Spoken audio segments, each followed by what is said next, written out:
மூன்று சக்திகள் தோன்றும் ராத்திரி மங்களம் தரும் நவராத்திரி பூர்ண சந்திரனாய் புலரும் தேவியே துர்க்கை அன்னையே பதம் போற்றி மூன்று சக்திகள் தோன்றும் ராத்திரி மங்களம் தரும் நவராத்திரி பூர்ண சந்திரனாய் புலரும் தேவியே துர்க்கை அன்னையே பதம் போற்றி கோலு மீது ஆடும் பொம்மை போல் உருண்டோடும் வாழ்க்கையிலே கலங்காதே என்று சொல்வதே அம்மாவும் பூமொழியே துர்கே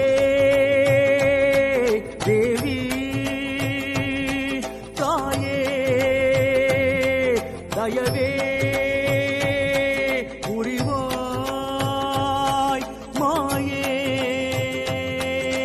ராணேஸ்வரி போற்றி பிரியதாரா பதம் போற்றி குமாரி பதம் போற்றி திரிமூர்த்தி பதம் போற்றி. Download Moj. Download Moj. Download Moj.